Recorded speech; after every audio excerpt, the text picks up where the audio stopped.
In a world where zombies, ghosts, serial killers, and vampires all exist, it's Nico, Bryan, Mike, and Dustin, and they are all that stand between you and the films that could end the world.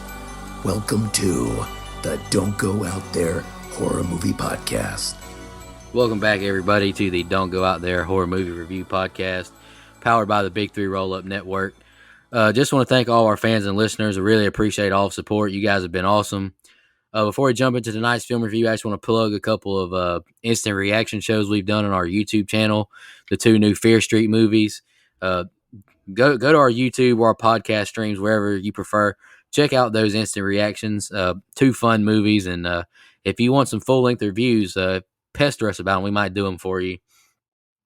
Shout out to our website, don'tgoouthere.com. We've got all of our episodes, interviews, our blog, our store, celebrity shout-outs, and the links to all of our social medias, Facebook, Twitter, Instagram, TikTok, YouTube.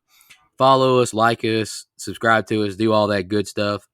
And just one more quick shout-out to our new Patreon-esque campaign we've got going on called Blood Donors. We have a few different level of tiers. You know, we get a lot of, you great fans who ask to support us and how you can help. Well, just check out those tiers of Blood Donors. We really appreciate all the support we've gotten since we've launched it. It's been very humbling, and it kind of makes me speechless to know that you guys care so much about us. It's awesome. By now, you've heard about our Patreon-esque tier donation program, to help with things like web hosting, podcast hosting, and just basically keeping the lights on, called Blood Donors. And by God, you want to help. Well, let me tell you more. We have different donation levels with tons of different perks, from, autographed picture, an on-air shout-out, to picking a movie and joining us for an episode. Well, joining some of us. If you pick Jason X, I'm calling in sick that day. And we know that we could never repay your generosity, and we have some of the best fans in the world. But if you'd like to go ahead and donate even just $5, please go to don'tgoouthere.com, click donate. Disclaimer, we are referring to donating money and not actual blood, which makes this next part super awkward, but oh yes, there will be blood. But that's a figure of speech, not real blood, you animals. But tonight's film review is a special one. It's Brother Bryan's birthday pick, 2008's Cloverfield. Bryan, you want to kick us off? Some general thoughts? Yeah, and despite, claims from Mr. Settle, I am not 56 years old. So yeah, I think I'm alone in this. It sounds like, from us talking beforehand, but from the first time I saw this one, I really liked it a lot. There's one aspect that keeps me from absolutely loving it, but we'll get into it. And it's definitely one of my favorite found footage films. If you've listened to the show before, you know that I love me some good found footage films. It's a style for some reason that just clicks for me. It puts me in the movies. But I definitely understand if they make you motion sick.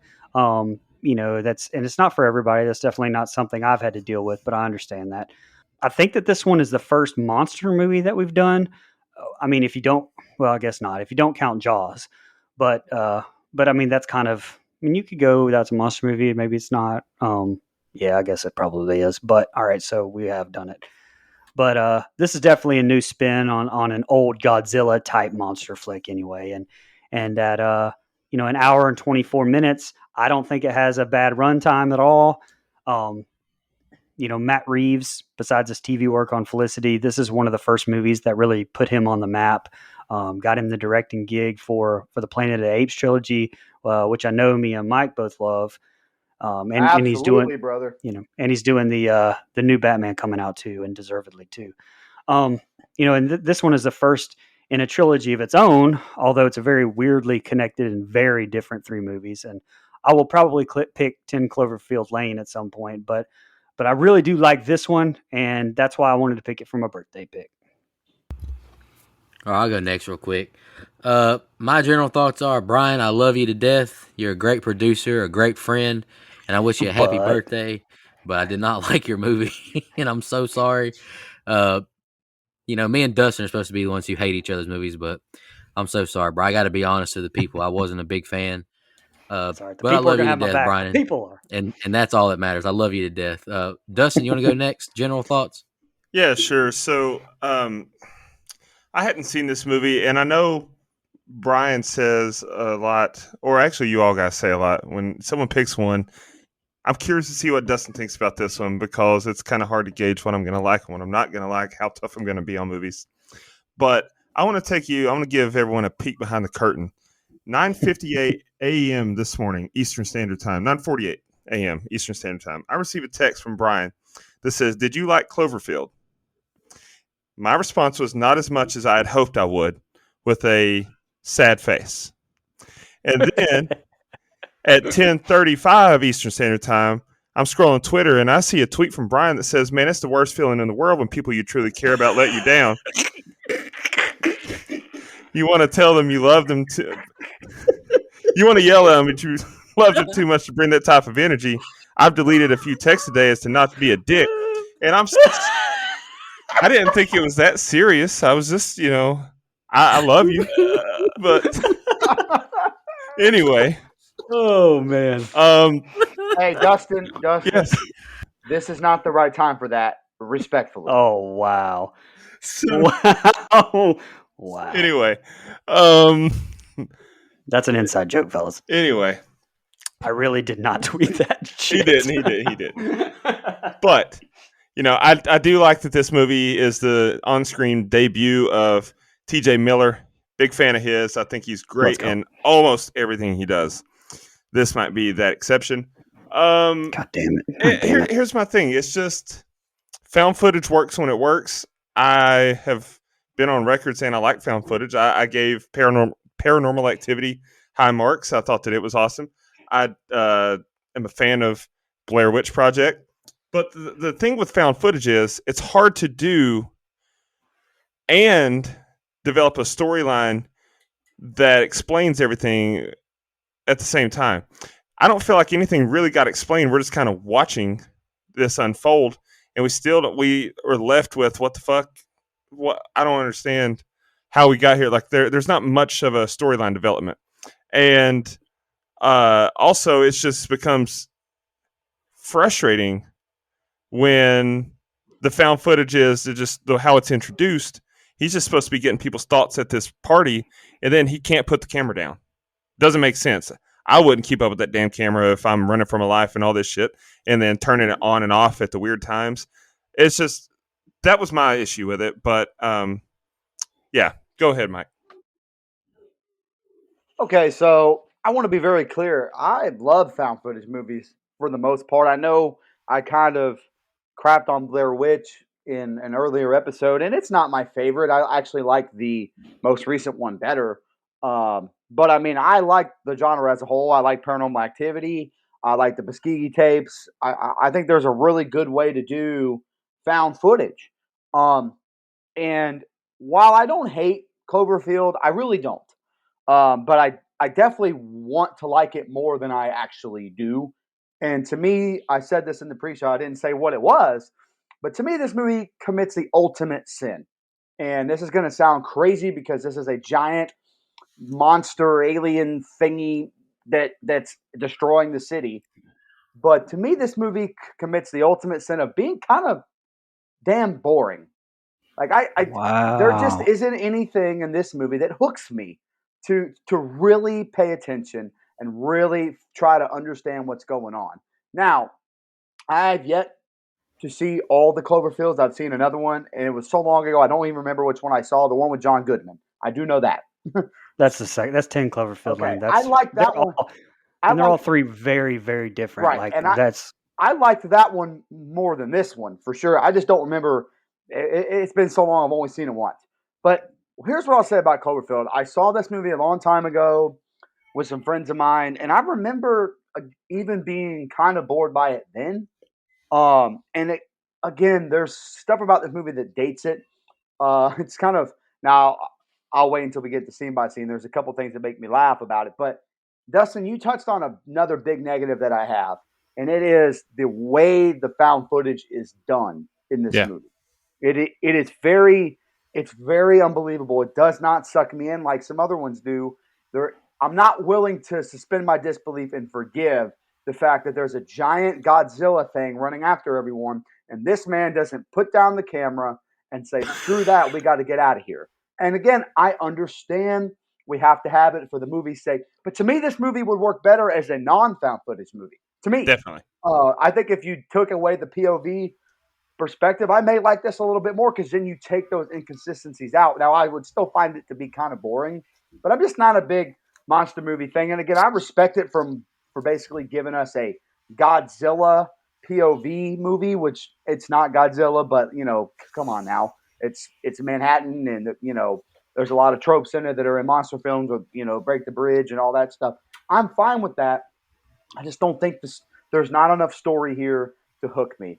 I really only care about two characters, and even some of that character work is average at best. Now I will say this movie has Janice fucking Ian in it from Mean Girls. We love that. But outside of that, I'm sorry, I'm a Mean Girls fan. What can I say? But as you should be. Absolutely, great film. There's just not a lot here to keep my interest. And Bryan, you're absolutely right. This has a non-offensive runtime, and thank God for that, because if it went any longer, I probably would have fallen asleep. Yep. Wow. Yeah, I did. Well, I wanted to. I'm on my own. Me and all the fans. That's it. Just me and you guys tonight. Hey, but before we get into the scene by scene, there are some things that I do like. How we get the found footage, I don't like. The found footage itself is fine. Like, I don't mind shaky cam. It doesn't bother me. And again, I'm a fan of the POV perspective. I just don't think it works really good for the story they're trying to tell. I'd rather just see it from a normal camera view, and I think I would probably rate it a little higher when we get there. Definitely. Yeah, I also wanted to commend the film on its runtime. I meant to do that. I think it's a great runtime, and and what I was getting at, you kind of touched on with the point of view and the found footage is just there needs to be a reason for them trying to capture the events on found footage on the personal cameras. Paranormal Activity, they're trying to capture the ghosts and show that something's going on. Blair Witch Project, they're literally going out to the woods to make a documentary. Right. So this one is, you have no reason for HUD to have the camera the whole film, so it's not believable. As if the 100-foot high monster, or however tall he is, isn't unbelievable enough. It's even more unbelievable that someone would carry a camera around during all this. Right. I mean, maybe. You could. That's my big issue, though, is they try to get – I'll give them credit for trying to give us a reason, because it's his last night. They're trying to film the going away party. But there is a point where if I'm HUD, I'm throwing that camera to the wind, man. Yeah, we got to save our lives here.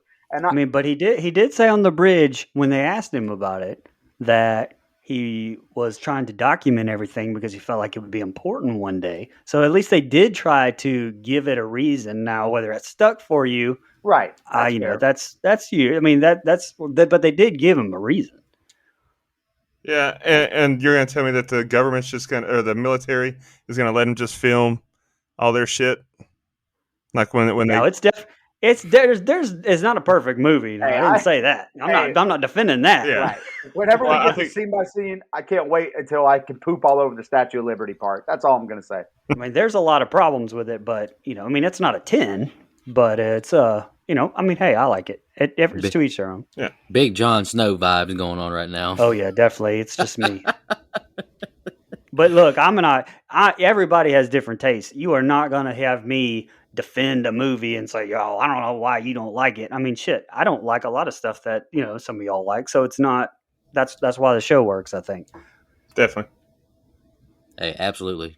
If we all agreed every week, people wouldn't like this show. Y'all ready to jump into scene by scene? Let's do it. Let's do it. Can't wait. Just kidding. The film starts with static and captions of this being used by the Department of Defense from an area formerly known as Central Park. April 27th at 6:42 a.m., we see a man walk towards his window and look at the view. We're at Beth's dad's place. He walks through the house, making it to the bedroom where we see a lady sleeping, and he whispers for her. Rob says she's shy. Now he's tossing her some like raspberries or something like that to catch as she eats breakfast in bed. He says they're going to Coney Island today since she's never been. May 22nd, 6:43 p.m. Now Lily and Jason are getting snacks from this store.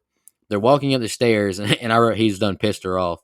Jason walks up to HUD as they set up the surprise party, and he asks HUD to record people wishing Rob luck on his new job. Jason goes first, and I wrote he gives a pretty weak congratulations speech.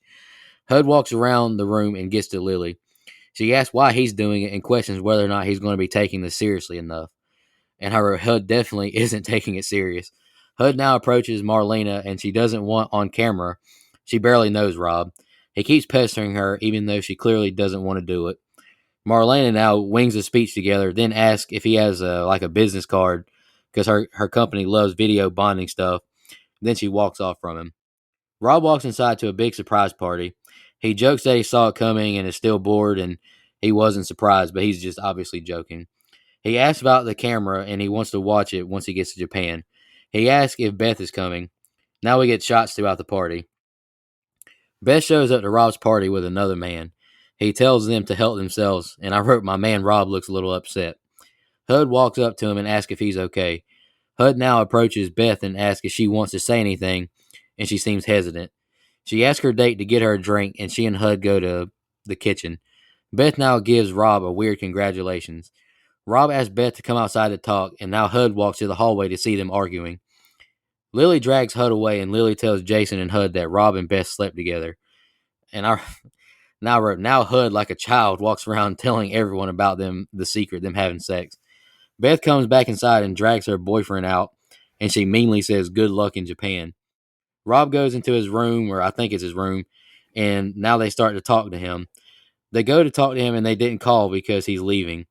Jason says she's out of his league and he's a douchebag. Now we get like this big earthquake and the lights go out and flicker.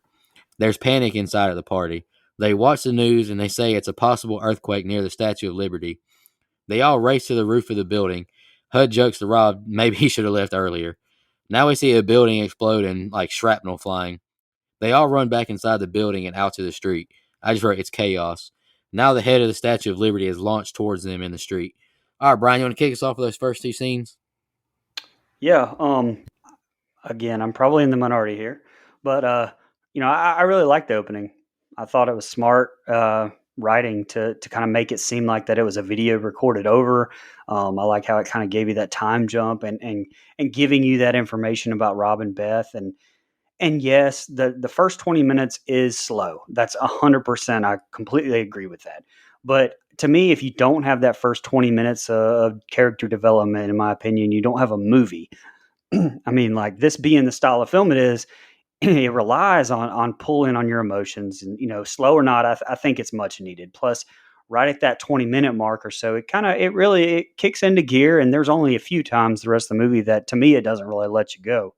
Um, I think the found footage aspect, that I like, and it doesn't work this way in some movies, but it does in Blair Witch to an extent. But I think really here the style, and we've talked about, especially with Halloween, the music kind of being its own character. But here, to me, the camera is its own character. I mean, it's like meta T.J. Miller voiced character most of the time. And by the way, we kind of talked about this off air. T.J. Miller with Deadpool, you either love him or you hate him, and I don't think that there's much in between there with T.J. Miller. But to me, he's pretty much unapologetically T.J. Miller. I love him personally. I love that sense of humor, but he definitely rubbed some people wrong, and I completely get that. He's not for everybody. I love him though, and actually, he was picked because of his quick improv style. And Matt Reeves would have him kind of engage the actors during these testimonials as well, and kind of throw them off to add some realism. But back to the camera style, like this is pretty revolutionary. I mean, that this is the first time that I know of a movie, and Mike kind of touched on this, of putting you on ground level, boots on the ground, to put it a different way, like in a traditional type, like monster movie, Godzilla movie, basically. It's not something you've really seen before, and I definitely applaud it for being original for sure. Another thing this movie is, which if you listen to, I also love, is that it's not just 2008. Like it's unapologetically 2008. Like viral MySpace marketing, flip phones, the party music, video cameras, which were phasing out then. Like it's 2008 as fuck. And I love it. I mean, I think movies should own that shit. I've said that before. I kept wondering what the heck I knew Michael Stahl David Rob from. So I looked it up. Turns out absolutely nothing. The dude just kind of has one of those faces, I guess. But I have always loved Lizzie Kaplan too. I think I read some trivia actually where she didn't know what she was auditioning for here until she got the gig, and she said she'd never do a movie like that again without knowing what the movie's about. But regardless, I'm glad she did. I love her as an actress. I think she's tremendous. And spoiler alert, my favorite death in this one. And you brought it up, Nico. I always love Jason's motivational speech to Rob when he says, "You're not good enough for Beth and kind of a douchebag." It definitely makes me laugh every time. And lastly, Ben Feldman as Travis, or I like to refer to him as a discount Thomas Nicholas from American Pie.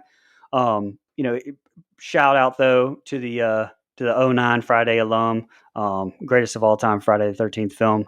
Go ahead, Mike. I agree with you on that, but I don't agree with you on a whole lot. What? Huh? You're cutting out. Oh, sorry. Oh, okay. So actually, there is some stuff I do agree with you on. I'll give this movie credit for, like you said, the I don't know if I'll call it revolutionary, but for lack of a better term, revolutionary camera work. I just because I've never seen a quote unquote monster movie from this perspective up to this point, and at this point in '08 when it first came out, I was finally into horror. So this is a movie I saw a really long time ago, and I remember thinking I haven't seen anything quite like this. So I want to give it credit for that right off the bat. You touch on something that I have a really big problem with, and I know it happens in other movies, but man, the first part of this is slow as hell. And if you like the story, maybe it's not that slow. If you're invested in this, I understand. But for me, I don't particularly care about a lot of these characters, and I know that seems kind of hateful or whatever, but I mean, I really don't care about anything to do with this party because it takes a really long time to get to the action. And now I do like that they kind of make it seem like they're taping over something that's important. It comes into play later in the end of the movie. I like some of how they kind of tie that up in a bow, but man, it just kind of drags and it becomes really hard to take notes on. And I know I've said that in some other found footage we've done. It's just really difficult to get scenes broken down. I can't even imagine what Nico went through or what he goes through doing his scene by scene breakdowns, because found footage all kind of runs together more so than a normal movie, or at least it does to me. So again, it's a little difficult to take notes, especially right here before we get to the actual stuff that's happening. There's some funny dialogue. You mentioned it, Bryan. The whole douchebag speech. I like that. Shout out to Sean Kingston. Beautiful Girls playing in the back. This movie definitely dates itself. In 2008, I thought that was kind of fun. But for now, I'm going to retire the Call Me Sometime because I'm a wholesome man as of right now. But just know I'm thinking about it. Just know I'm thinking about it.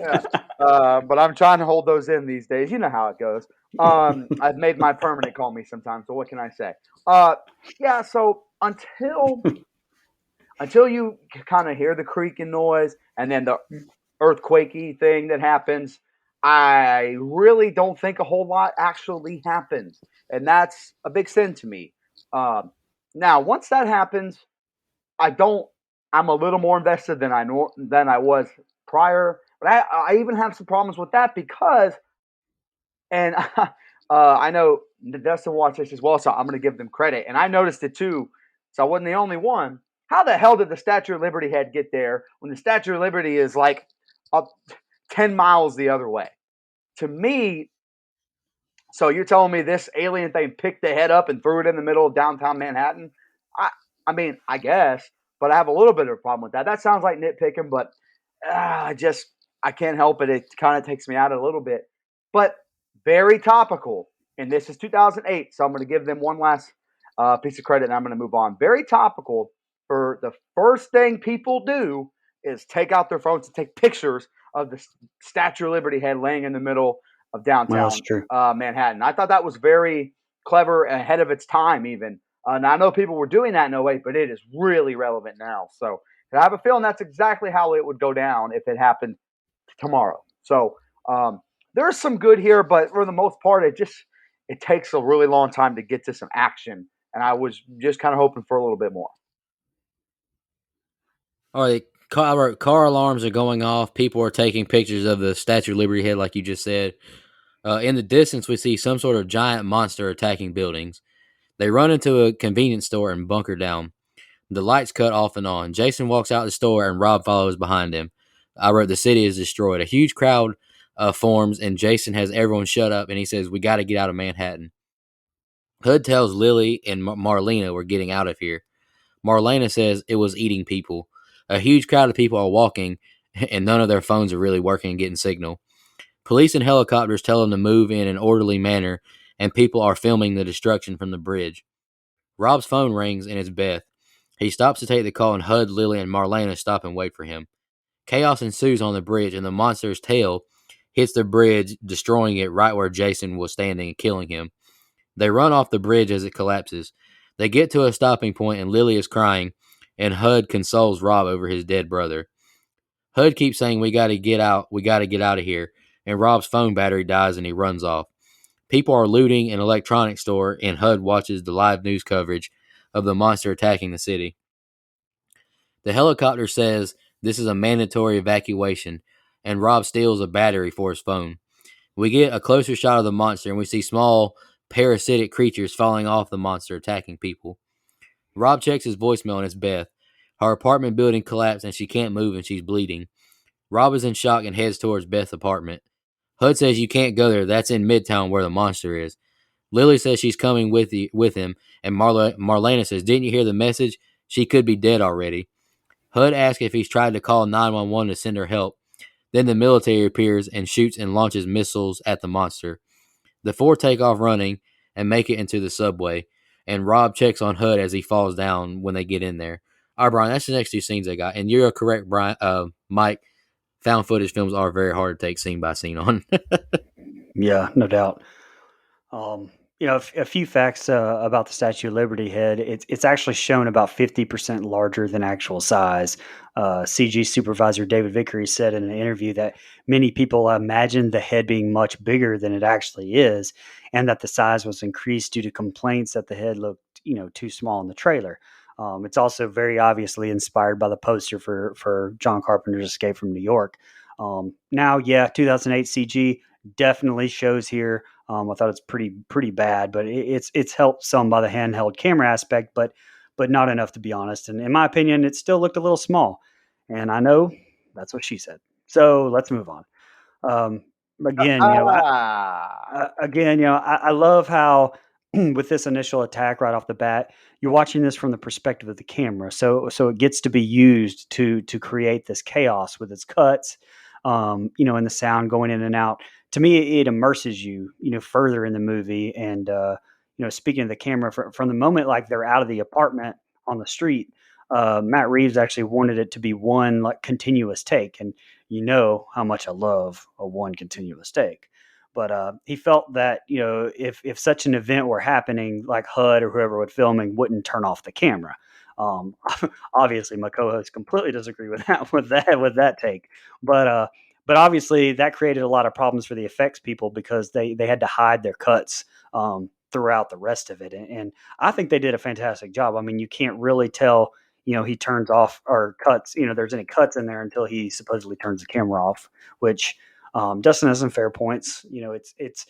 But from a storytelling standpoint, I don't see another way, for you to be able to do that. You kind of write yourself into a corner doing found footage with that, in that respect. The biggest thing about these set of scenes is, to me, and this is like kind of on a serious level, it gives you that real life imagery of 9/11. Like you get that billowing smoke going through the streaks. We've all seen it on videos and things like that all these years. And to me, it definitely triggers like these old emotions that always pop up when you kind of see that on film. Especially in New York. So, that's feelings that are obviously more unique maybe to some than others, depending on age and other things like that. But it's definitely something the filmmakers were very obviously wanting to kind of tug on for lack of a better word, I think. Um, Brooklyn Bridge scene, like I love the tension there. You have the threat of the monster, but you also have this threat of a stampede, and hell, that's almost, if not scarier in that whole situation than any sort of monster. But it keeps giving you these aspects of terror and these overwhelming, like this kind of sense of overwhelming powerlessness that you feel most of the movie, especially like in this situation, if you put yourself in their shoes. And the acting, especially from Lily, I think here reacting to Jason dying, it's just natural. I mean, like nothing feels forced from these people, in my opinion. And lastly, like the only nitpick I really had in this scene is, I mean, come on, I mean, it makes for some good cinema. I get it, but having the military behind them and then the monster pop out of nowhere in front of them, it gives you a little bit of a holy shit jump scare, but like a reaction, but it's like Leatherface in the '03 chainsaw that we brought up. There's no fucking way that you are sneaking up on anybody. If you're the military with your tanks and or if you're this gigantic ass monster, like nobody's sneaking up on anybody. So to me, that's definitely a big nitpick of mine. But to me, nothing but balls to the wall in this whole set of scenes. Yeah, again, so I mentioned in the last set that it became a little difficult to take notes, but I wrote down some pros and cons. I felt like that was kind of the easier way to do this. So some of the pros, I don't hate the camera work. I really don't now. As illogical as I said it was, I still enjoy the way this movie is shot because I like found footage. Now, do I think it works for the whole movie? No, but I enjoy like it's very real, very realistic. I feel like I'm glad you said the 9/11 thing, which is I don't think I've ever said in any sentence ever, but here it is on the show. I said I like how you mentioned 9/11 because it does kind of feel like we're watching not a news clip, but somebody's actual view of this craziness taking place that no one quite understands yet. I like that they kill off some main characters. I think that's something that movies don't do often enough, and you get the death of the brother, and you get you get some important people dying, and that's not done that often, or not as often as I'd like. Um, I I like the pacing better as we go forward, so I will give it credit for that as well. I'll say this: the character of HUD pisses me off.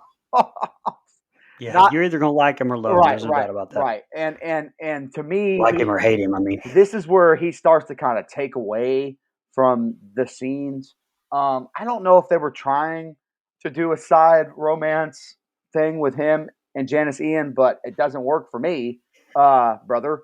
And I just, I, I wish he would talk less. To quote, uh, to quote the Hamilton musical, I wish he would talk less, smile more. I just he talks too much, and it's nervous, it's awkward, and for some movies it works, and this movie just doesn't work for me. If you're going to be the cameraman, I just feel like you should be not less important, but just dial down some. But I will give them a little credit for trying to involve some character work. He's going to save his. He wants to find Beth in the apartment and all that stuff. That's great, but there does come a point where I think logical brain kicks in and said this probably won't work. I think we should try to save ourselves. And so I don't know. It just that's really all I have. I mean, it really was starting to get hard to take scenes because there is a lot of chaos. Now, once we get to the subway down here and all of that happens, I have a little bit more. But this set of scenes, it is kind of balls to the wall. You're right, Bryan. So this set of scenes definitely made up for the slow pace of the the opening act. I like that we get a lot of action going on here. The problem I have though is that I don't feel like, at least early on, I don't feel like we got a good enough idea or view of what exactly it was causing this ruckus. And I think that might have been part of the point. I read somewhere that they felt it would have been, things are scarier when they're not overly shown. Okay, that can be true, but I still want to know what the hell it is. or at least have a decent look at it. Found footage to me can work in a big city setting, but at times it felt like some of the scenes were too chaotic. If that makes any sense, like it's just there was so much going on, and you couple that with the shaky camera, and there's so many people running everywhere. It made it kind of hard to keep up with the action or the people that you're supposed to be keeping up with. At least for me, I agree with what Mike said. I do agree that I do appreciate the fact that we get some deaths of some major characters. We've only got 6 people in this entire movie that we got names for, and we're killing a couple of them off right here. So I like that. That's well done. And like you said, the shaky camera doesn't bother me because it adds to the realism of this is found footage. This is a personal camera that someone's running through the streets and this happening. But with the storyline that we're given and the action that we're given and the monsters attacking and everything, I would rather this be shot from third person standpoint to where I can actually get a better view of what's going on. And I don't know, that's just what I meant. It just doesn't feel like it's working for me. But I don't know what. I think my house is haunted. Wait, what? Hang on just a second. What the fuck? A door just opened and I'm home alone. But paranormal activity. You shouldn't have watched it. Yeah. You invited the devil in. Dude. Damn it. They were talking about Ouija boards today at work. It was nice knowing you, brother. It was nice knowing you. It was me, Austin. Oh, sorry. Sorry. I just made your job a little bit harder. But no way I'm leaving that in. Fuck it, leave it in. No, it just, to me, the third person or the first person found footage doesn't work for what we're given. It's not visually appealing enough to make it worth the shaky camera. I can deal with it. It doesn't. At this point, I'm like, okay, at least it's fast paced, and I already know that we're over halfway through the movie, so that's something to look forward to, I guess. Sorry, go ahead. Wow, Bryan, we love you. Never mind, I'm cutting all that out. The four are all exhausted from running, and the lights flicker. Rob wants to cross the platform during a lull, then freaks out when he hears the chaos above them. Later on, his phone rings. It's his mom. He says he's okay and the army's here, and for her not to be worried. He tells her that Jason is dead, and he cries as he breaks the news to her. Lily walks over and consoles him. Marlena says she shouldn't even be here, and Hud eggs her on. They walk towards Rob and Lily as they look at the map. He says they can take the tunnels to Beth. They walk the completely dark tunnels, then turn the light on the camera. Now Hud talks about theories of the monster, and Rob regrets his last words to Beth. Hud brings up more stupid conversation, and we hear a monster noise. A bunch of rats run underneath them like they're running away from something. They stop when they hear a noise again. They turn night vision on, and 2 of the parasitic monsters, they descend from the top of the tunnel and attack them. Marlena beats one to death as it attacks Hud, but the other jumps on her, biting her. They get her free and they escape the tunnels. Hud checks on Marlena, and her wound looks terrible. Rob breaks into a vending machine and gets some waters to clean her wound. Hud thanks her for coming back to help him. Lily says no more tunnels. Hud says our options are die here, the tunnels, or the streets, basically. They exit the room and look around. They're in a mall now and calling out for help. Hud checks on Marlena. She looks really sick and out of it. She says she's really dizzy.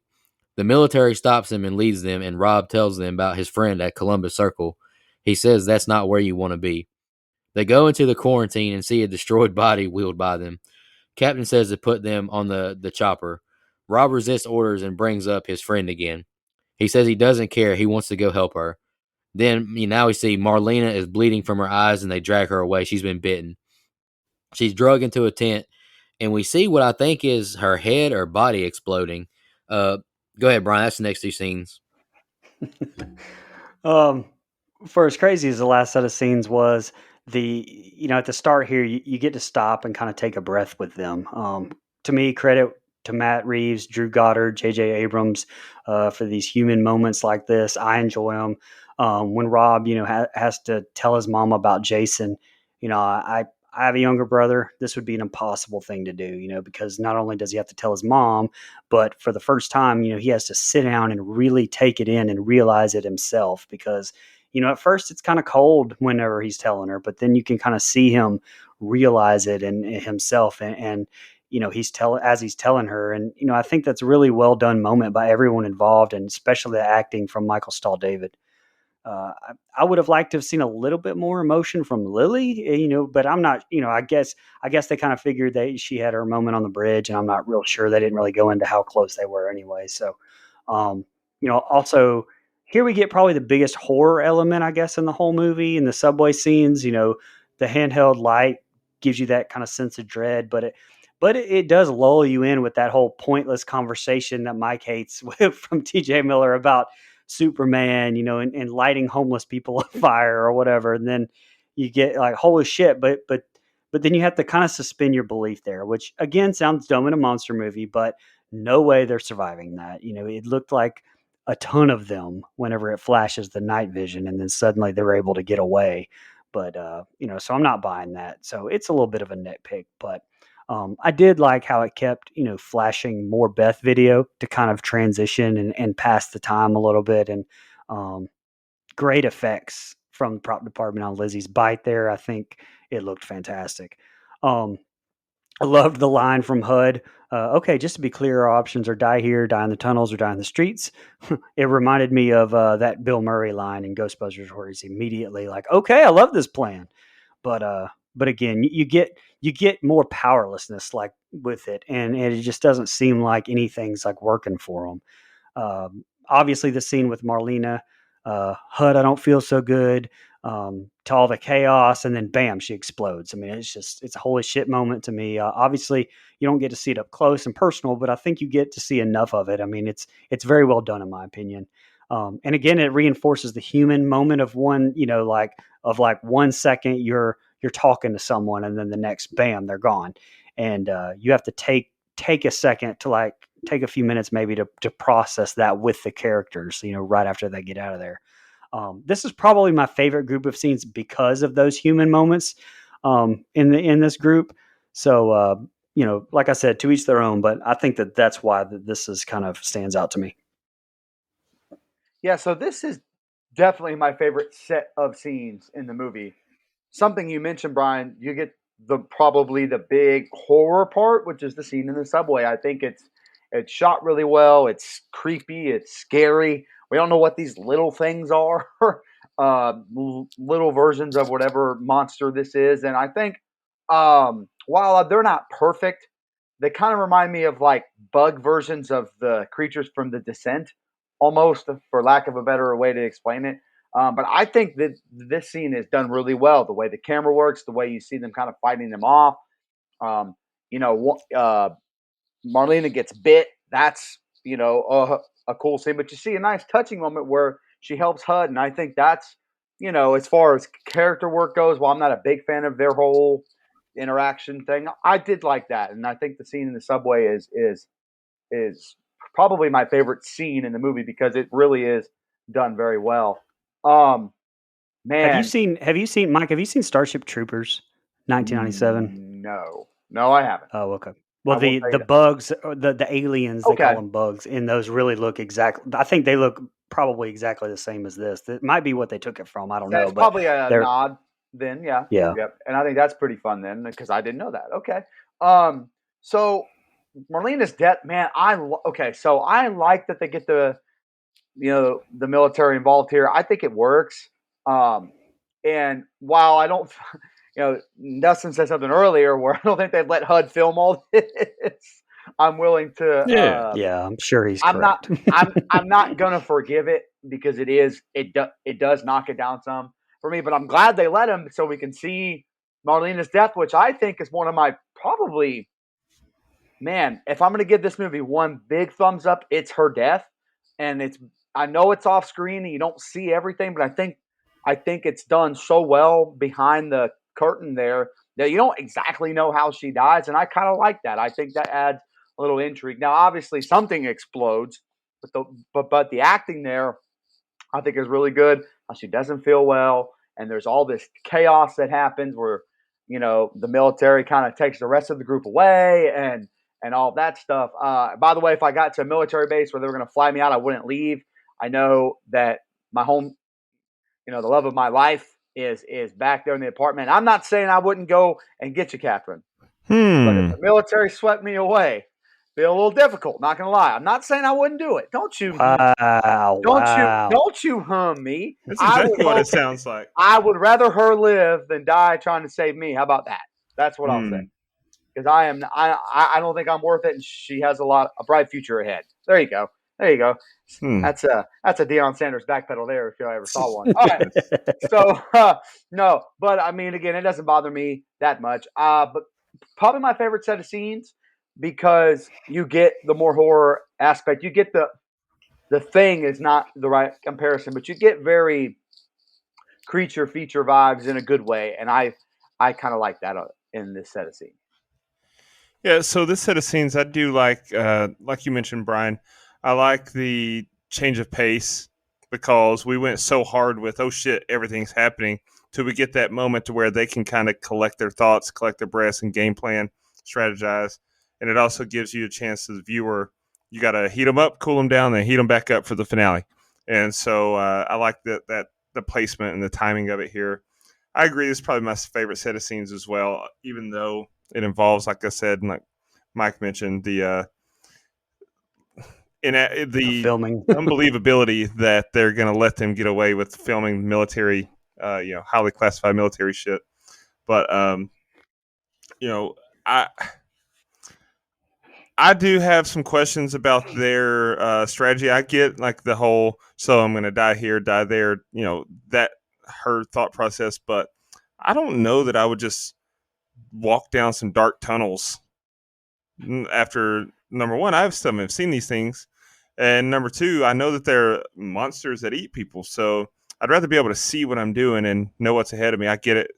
We got subway maps. We know where the tunnels are going, but I'd rather be able to see. And that's another thing, brings me to another point that I have issue with this movie is the inconsistency with the lighting from the camera.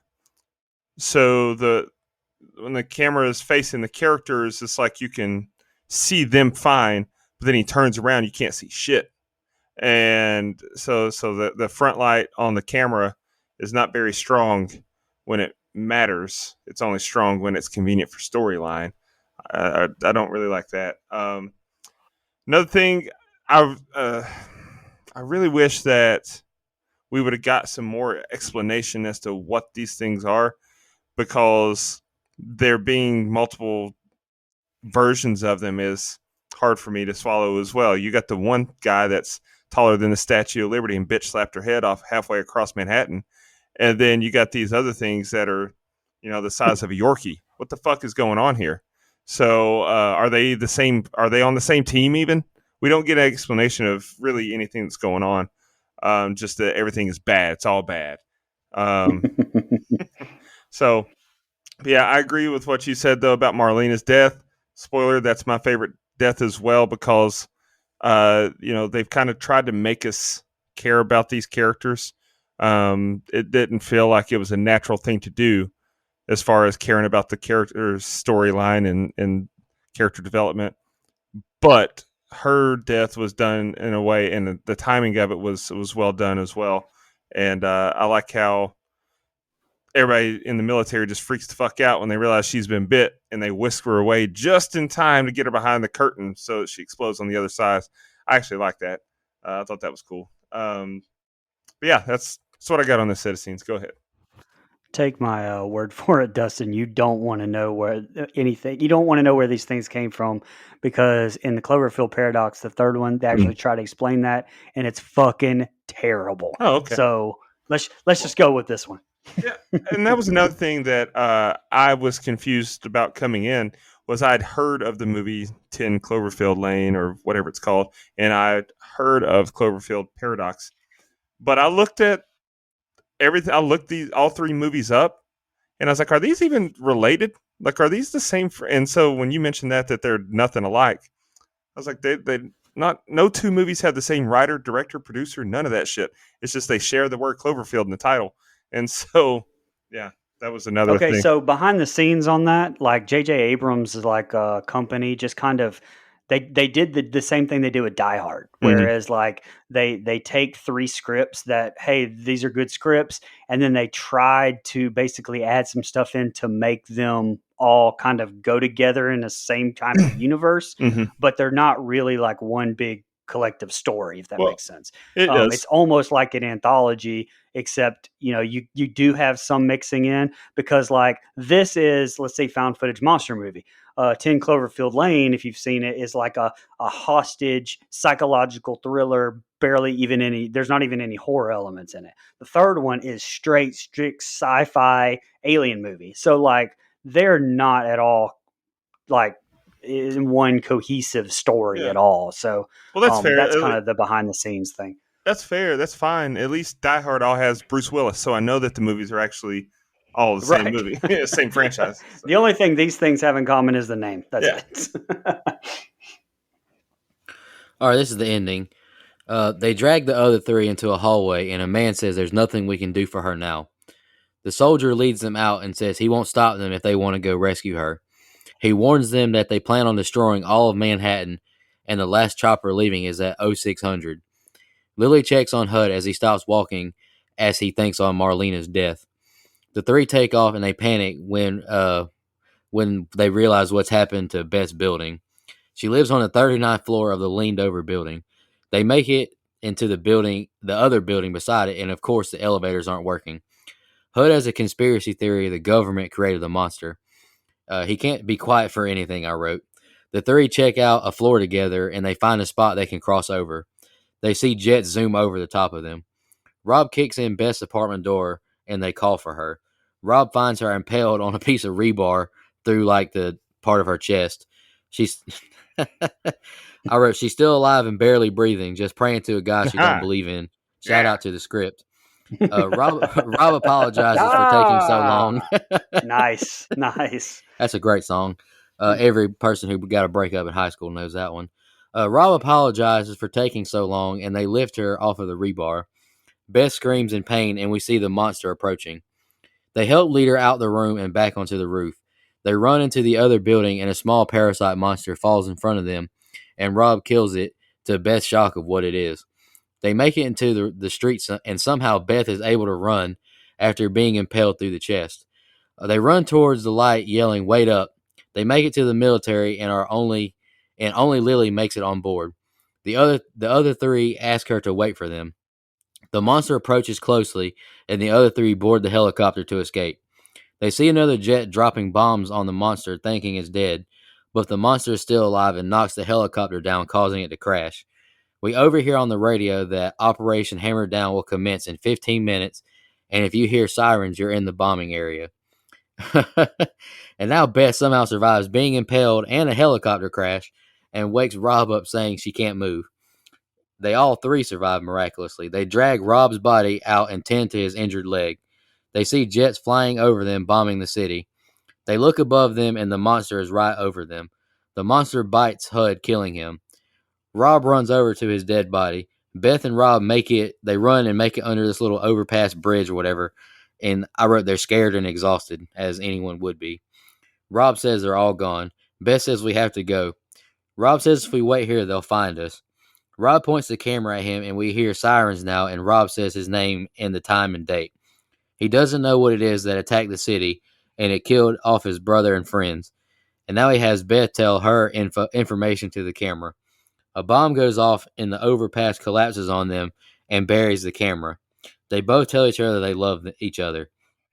Now we get a flashback to April 27th, 6:17 p.m. when we see something like fall into the ocean, and Beth says she's going to miss him when he's gone and that she's had a good day. And I wrote the film ends to 11 minutes of credits. Go ahead, Brian. What do you think of the ending? All right, so I said at the beginning that I did have, a pretty good problem with some part of this, and this was it. But okay, so let me preface this by saying this is my opinion, and probably going to piss some people off. But I've always thought J.J. Abrams kind of has an issue wrapping up his stories. The ending of a lot of his movies, and I know he's not credited as the writer here, Goddard is, but let's be real. J.J. Abrams had a ton to do with all of the movies, and most of the movies that he produces for sure. But I think a lot of the endings of his movies and TV shows are just meh. And this is definitely one of them. Like, look at Lost, look at Alias, Star Trek Into Darkness, Star Wars The Last Jedi. And Mission Impossible 3 is still my favorite one. But my point is the guy like struggles with ending the movies to me, in my opinion. I think he overthinks it. And I think that this one falls into that category. Um, so, okay, so I know that at this point in the movie, Rob going back, for Beth either makes it or breaks it for a lot of people. Like, oh, he's an idiot for going back. I mean, and everyone's different, but I do think that probably plays into the opinion of a lot of people, especially in this set of scenes here. Um, that shot of the city where how it's just dead, and then the horse and carriage walking by with that paper still falling from the sky, I thought was a beautiful shot. The calm before the storm, in the third and the final act here. Um, you can really feel with the camera the instability of the building when they're in Beth's like leaned over building.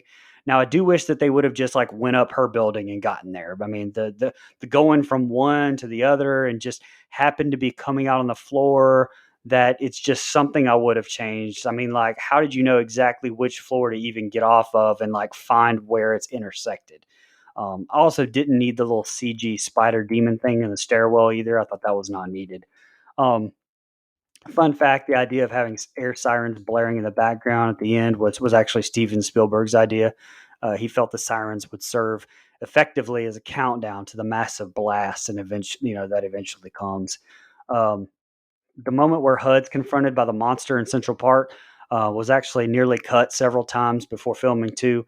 The visual effects team, were even concerned about like how hokey the sequence would come off. But Drew Goddard, who's a huge fan of monster movies, fought tooth and nail to keep the sequence in. He actually convinced Matt Reeves to keep the scene in by explaining how crazy it would be to have this huge monster movie where, like, near the end, the monster actually eats the guy who has been filming the whole time. So and I get that, but I don't really like the way that was done. They he like it's almost like he puts him in his mouth, eats him, and then spits him out, and then you can see him. Number one, if he fell from that far, like, he would look a lot worse than he did when he hit the floor. Number two, if he was chewed up, he would look a lot worse than he did when he hit the floor. I don't think that, maybe just have the camera fall down or something. I don't, or have pieces of him fall, I don't know, but I didn't like the way that was executed. Um, so I've ranted enough. I'll just leave you with this because, like, on the commentary, the theory of whether or not Rob and Beth survive at the end actually comes up.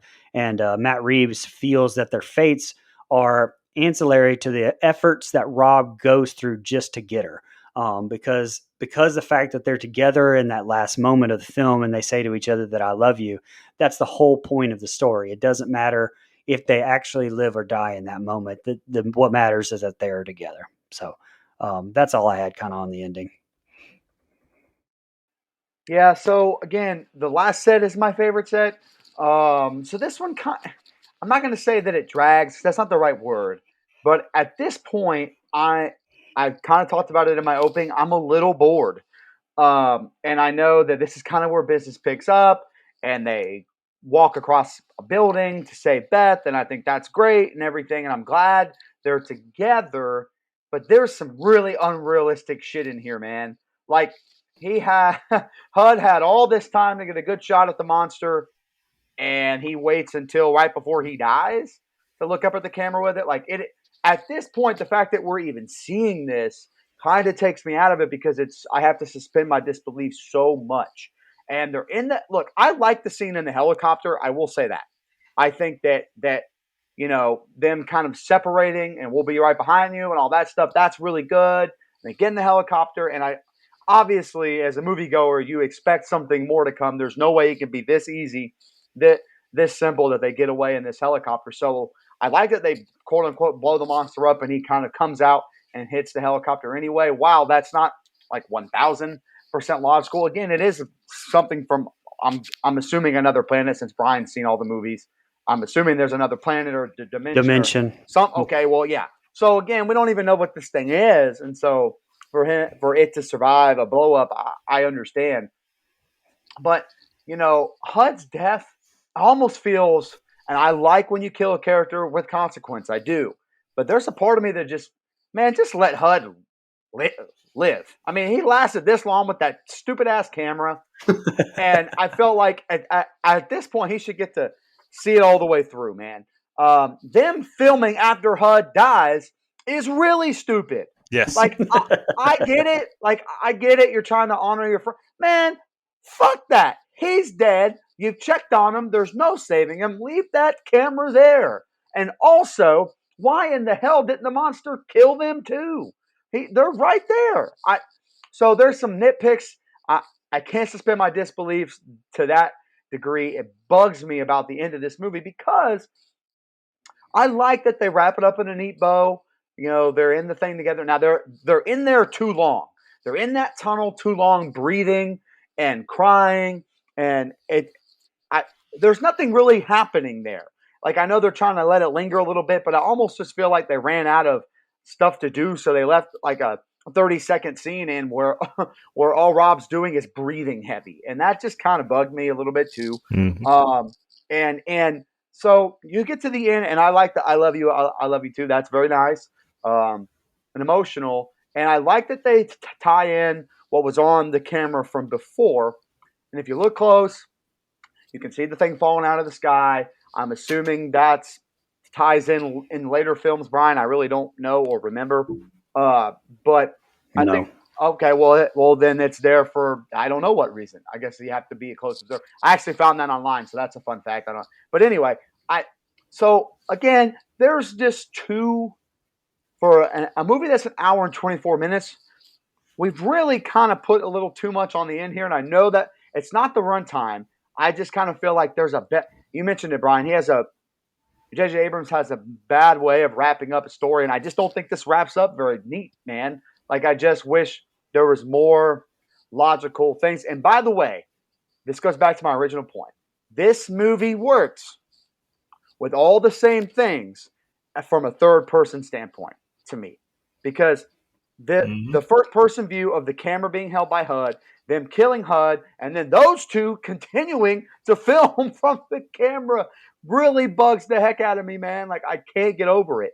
And while I understand they kind of want to document it in case somebody finds it, they know who they are, whatever, I just don't think that's that damn important anymore, man. We got to survive or try to survive. We don't need to worry about filming it. So, I don't know. It just kind of took me way out of the scenes. And so the ending fell a little flat for me. And honestly, it kind of got a little boring. Yeah, I can agree with most of everything you've said. The start with the soldier pulling them out in the hall and telling them, "Look, I'm not gonna force you to stay," or whatever it was he said. That seemed a little suspect to me. Like, why are you keeping it a secret, my guy? Why are you just tell it out? Just tell everyone in the open. Why are you pulling me outside saying I'm not going to force you to stay here, but if you want to go do this, whatever. When they get to the building, though, I thought that was awesome. That was an awesome aesthetic, having the one building being collapsed and leaning onto the other, and they've got to maneuver their way. I thought that was a pretty cool shot. But then, so she's just been laying there this whole time with rebar through her collarbone, and she's alive. But that didn't work for me.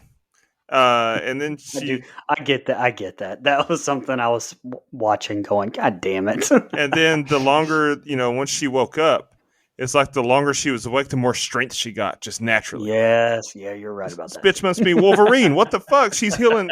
Anyway. You're right. She's the chick from Fear Street Part 1 and 2. So that irritated me. Yeah, and then I'll just keep mine pretty quick here. So I had a huge problem with HUD. The whole time he's been filming, he's been cutting away from the monster. Like, we've been, oh shit, we're getting a good look at the monster, and he jerks the camera and we see some bullshit. And then, oh, we're getting a good look at the monster. He jerks the camera again to some other bullshit. The stuff that doesn't really matter. And now when you really should be running or just doing something. You're just going to hold the camera straight up in the sky and look at this guy as it's swooping down to eat you like that. God damn it, he's an idiot.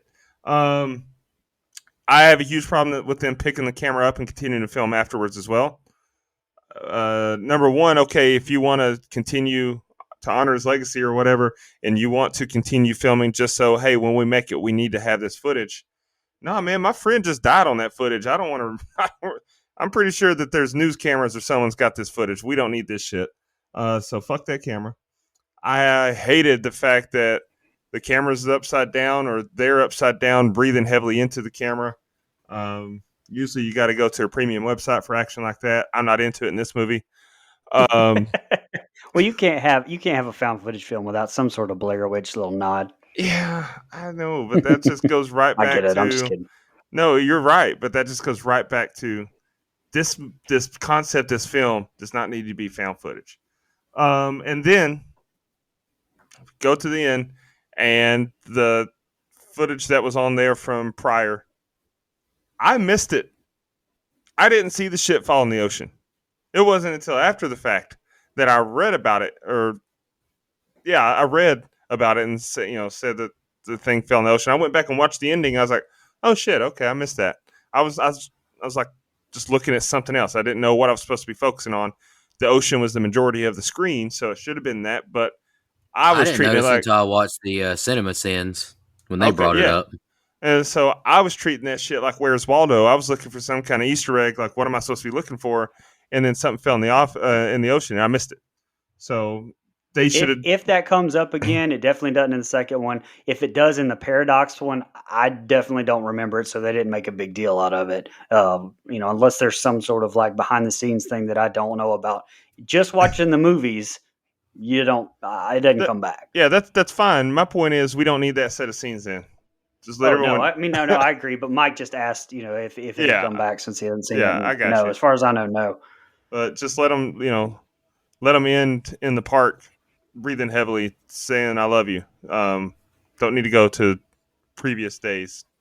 Anyway, pretty expected finish for what I've watched for the previous 80 minutes or 100, whatever, however long this movie was.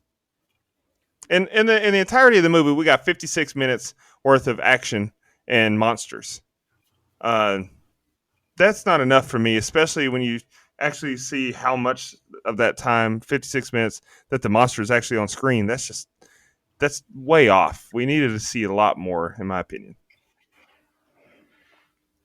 Any more final thoughts before you jump into a few fan questions? No, let's do it. I think we're going to do it. disagree on some of these film questions or these fan questions, no doubt. Our good friend of the show, Sean Irwin, asked, "Can this movie work without the found footage style?" I think if you listen to this review, I think yes, I would say I think it'd probably be better not being found footage. Honestly, Brian, what do you think? And like I said, no, I don't think so because to me that adds a whole different aspect to it. It adds a whole different quote unquote character to it, and I think I would like it a lot less if it wasn't. That's just me. That's fair. Another great friend of the show, previous guest, you've heard her recently. Shan, she wrote, "Found footage films fall into either well done or garbage, essentially. This is a subgenre that doesn't have much in between. What makes this film a well done one, and what traps do other films run into that they suck?" Anyone want to touch on that one first? Well, I mean, that's basically it's just whether you like the movie or not or whatever. I mean, any of the movies has to have a story that you're interested in personally. So, if it's a story that you're not interested in, a la Blair Witch and Nico not liking that, but yet me liking that. So it's just, I don't think that one particular thing, in my opinion, with found footage is going to stick out to say, all right, well, this makes it suck and this makes it doesn't. So I think you have to have a good story no matter the style of filming. See, I agree with you. You do have to have an important story or an interesting story, but you also have to have credibility and believability as to why they are recording this. And that goes with the story, though, doesn't it? I mean, it does, but this one didn't have a good enough reason for me. No, and I'm not saying that. I'm not disagreeing with you on that. I just meant like, it's got to have Yeah. a good story and a good script, whether, regardless. And if you think it's unbelievable, then you don't think it's got a good story, good story. So Yeah. What I was saying, though, is what I meant by that is believability. The storyline in this is fine. Monsters attack New York and kill people, and holy shit, couldn't come at a worse time because this couple is struggling to make it in their relationship. That story is fine, but HUD didn't need to have a camera in his hand. So that's what I meant. Those two can be separate. And like the Blair Witch Project, they went to the woods to make a documentary. Paranormal Activity, some freaky shit's happening. We probably should set up some cameras to try to capture it. And the freaky shit's happening to my wife. So even when she walks out of the house, I'm going to take the camera with me in case something happens I need to document. So there's a legitimate reason why we're recording something. This one didn't have it. Most of the shit that we saw in real life, I don't feel like you would be recording. You'd just be recording. If you want to record something, you would just be recording the relevant stuff, the monsters, and not a lot of the other. I agree with that. I feel like that camera was probably like one of those old black and yellow Nextels because it could not be broken during this. All right, the last question that we got is from on Facebook, Missy Hutchinson Wall. She wrote, "What do you guys think of the monster? Cool or meh?" Honestly, Missy, I can't give you an answer on this one because we didn't see much of it. I'll just say it was cool because I want to see more of it, so I wouldn't think it's cool if I didn't want to see more of it. I'll just say it's cool. I agree with that. I think it's pretty cool. It's different enough from everything else that we've seen in monster movies that I think it carves out its own thing. So yeah, I think it's pretty effective. Would be my answer. Yeah, I actually like the monster because if nothing else, we know he's got a strong ass team. He had other kinds of monsters helping him. He had the little dog patrol.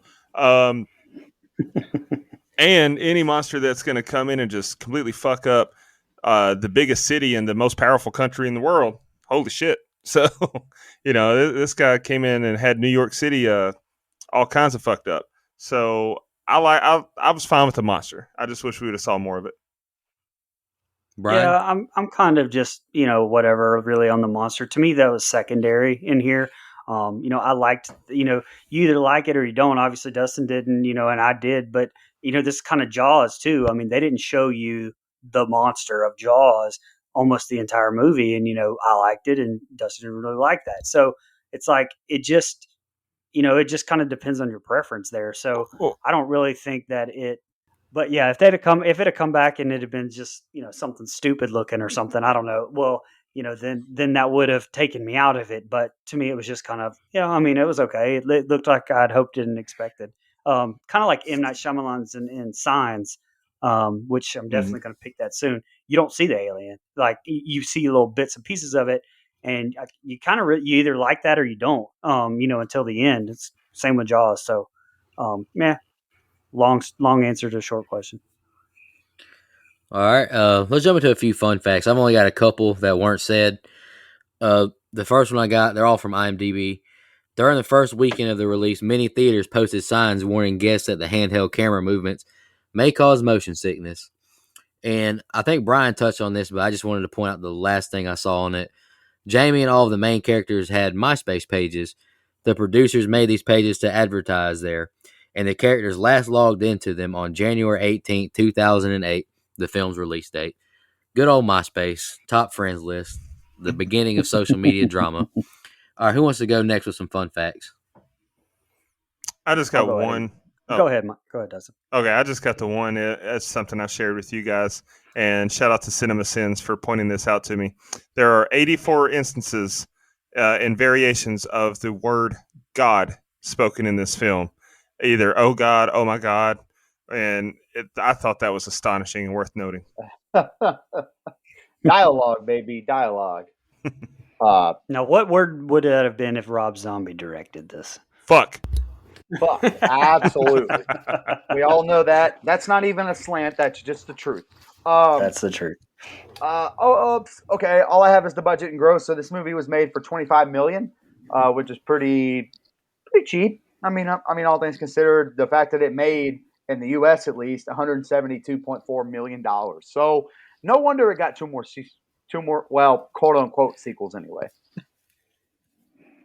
The only Bryan? thing that I had was, and when we did the Blair Witch, we kind of did some research on some marketing things, and since this was kind of in the same respect, I did a little bit. I've got this. It says when the teaser trailer with the head of Statue of Liberty was shown without a film title or anything like that, but just a reference to J.J. Abrams.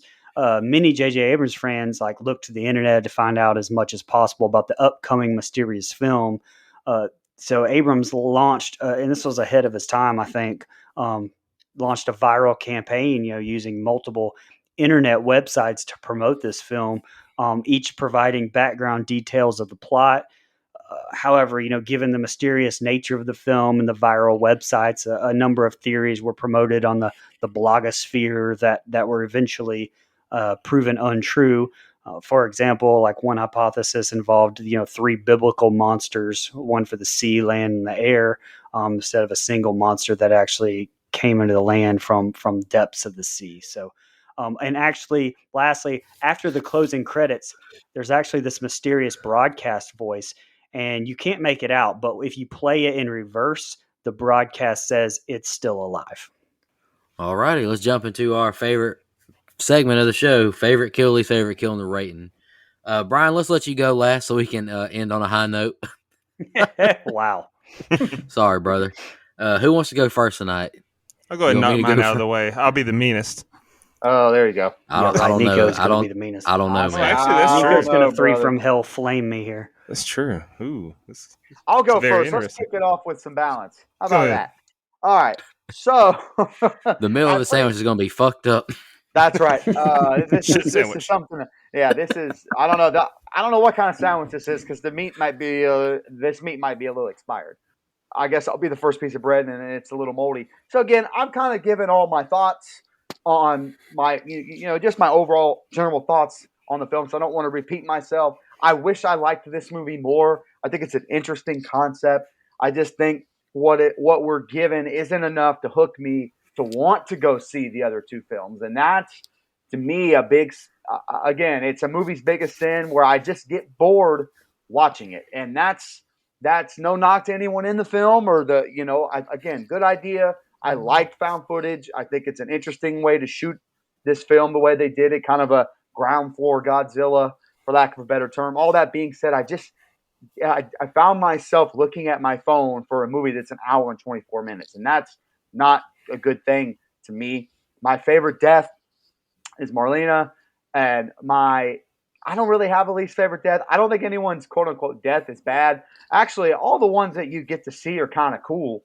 At least, in the army room or the military room or whatever, where the people's bodies are kind of, split open or whatever. That looks kind of cool. So the effects are good. So all that being said, I went and gave this movie a 4.5, and I feel like that's a little harsh, but I found myself not enjoying. There's sometimes the movies are so bad that they're good, or at least they're entertaining, and I just couldn't find myself entertained by this movie, so I gave it a 4.5. Sorry, Bryan, I love you, buddy. That was a little harsh. This is my birthday, but thanks. I'll go next. I'll go next. Oh man, I feel so bad right now. Favorite kill? You guys see how I'm treated. Everybody, all the listeners, see it's my birthday. Y'all Venmo Bryan $5, everybody. Okay. Favorite kill? Everyone who listens, send Bryan $5 on Venmo. So the rich can get richer? I don't think so. Wow. And they lie on me. It's my birthday. All right, favorite kill is Marlena, the eyes bleeding and some type of body explosion, head explosion. I thought that was great. My least favorite, I chose Beth, just because she should have been dead in the building. I'm sorry. Yep. And I wrote this, and That's true. I wrote, so sorry I had to do this to Bryan, especially for his birthday pick. He's not. However, I have to be honest about how I felt about the movie. I didn't really like the characters, the shaky found footage. I really didn't like much about anything of this movie. The acting was fine, but none of the characters did anything for me except maybe Marlena. 85-minute runtime, 18 minutes of it at a party, not doing much, and then 11 minutes of credit. And I wrote, honestly, the rest of it feels like it drags a little. No chance in hell anyone is keeping up with his camera in this predicament. I'm not, especially.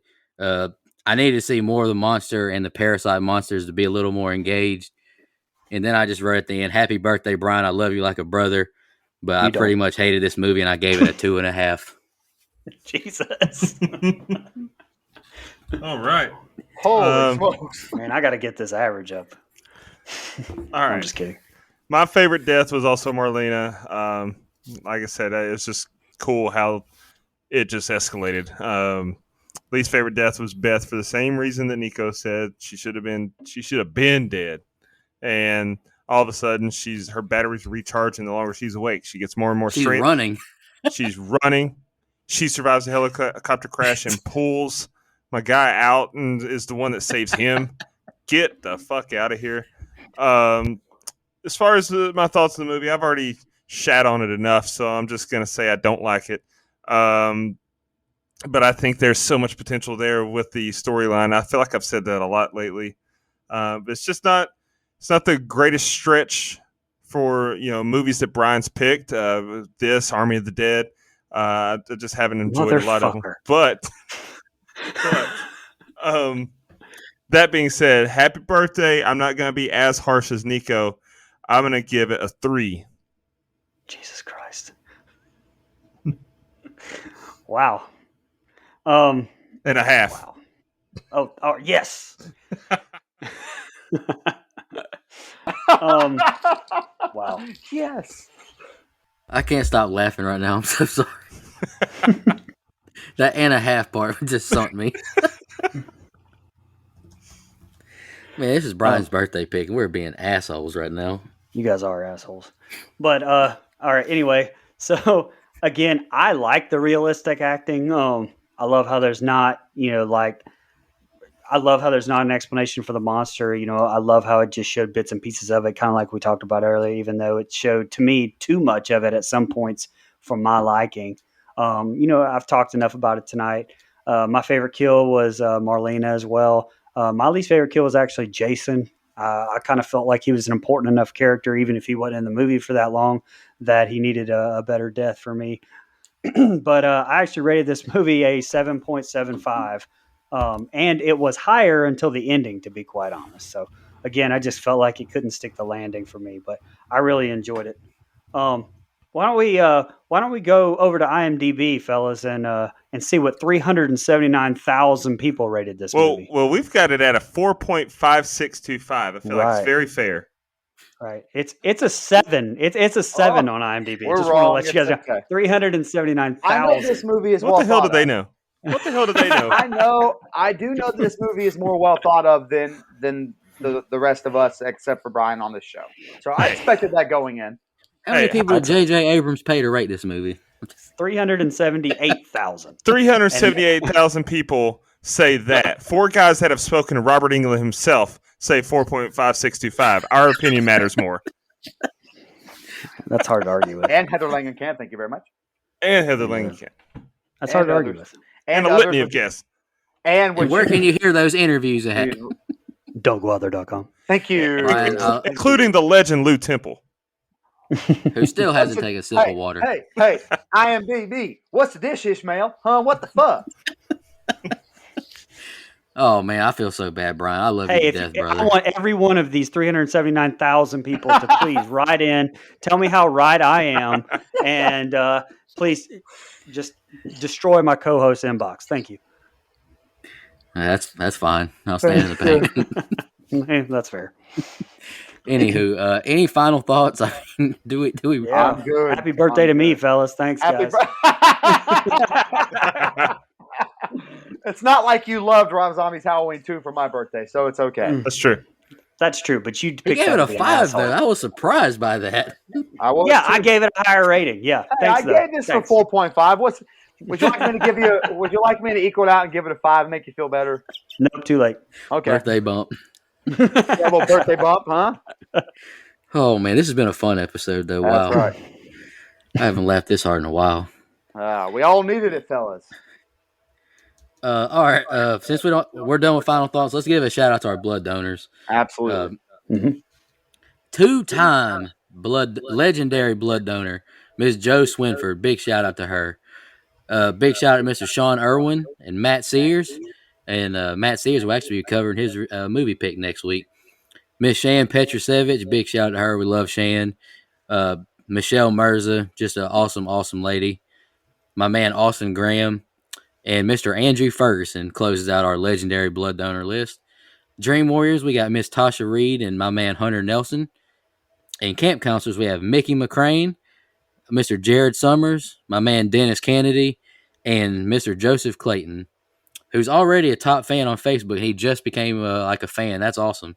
We appreciate the interaction. So big shout out to all of our blood donors. Y'all mean the world to us. Thank you so much. Absolutely. 100%. Oh, and hey, one last thing, since this is my birthday. Yeah, I was about to say, go ahead, Brian. And I'm the Since only we one that almost cares ruined about your my birthday. episode. My co-hosts don't even like me. But Don't even like me. I wanted to show the fans just some appreciation and do another kind of giveaway here. So I want you guys to the first one to write in. We have Twitter, Instagram, the TikToks. TikToks, I think's what's the young people call it nowadays.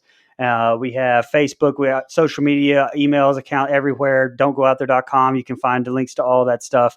Go in there, message us on any of that. We check it all the time. Give us the first movie that we rated, that any one of us rated it a 10. The first movie that we did that anybody gave a 10, and which host gave it the 10. So if you can give us that answer, I've got actually three prizes here, or three things for you guys to pick from, and that we can talk about whenever we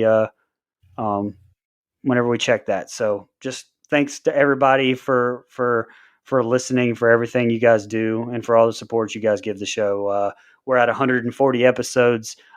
Just regular movie reviews. We've had a lot of other bonus shows that doesn't even count. So we're blessed to even be able to do that. So we want to kind of give back a little bit as much as we can to people. You guys have been amazing. Absolutely. The fans are awesome. Y'all got any more final thoughts before we close out Brian's birthday episode? I'm sorry, Brian. I'm still shook up. I was so mean to you tonight. You should be, man. In less than a month, I'll get to pick my birthday episode, and then he'll get to shit all over a John Carpenter movie. So that'll be fair play. No, I'm gonna like it. I'm gonna love it, and I'm gonna make everybody feel bad. Actually, you should. It's a classic movie. But anyway. Hold on, what are you picking? They Live. Oh yeah. Okay. Whew. I thought you were picking Ghost of Mars for your birthday. That's the next he thought he week. was That's just my picking regular Christine. pick. Okay. I thought you were about to say Christine. I was gonna have to call in sick. Anywho, any more final thoughts before we close out this episode? I'm good, fellas. Glad to be back. Had a lot of fun. Absolutely. It was been Congratulations awesome. to you, Mike. Thanks, brother. Appreciate it. I'll just end it on this. Like I said at the beginning, check out our instant reactions to the 2 new Fear Street movies. They've been really fun.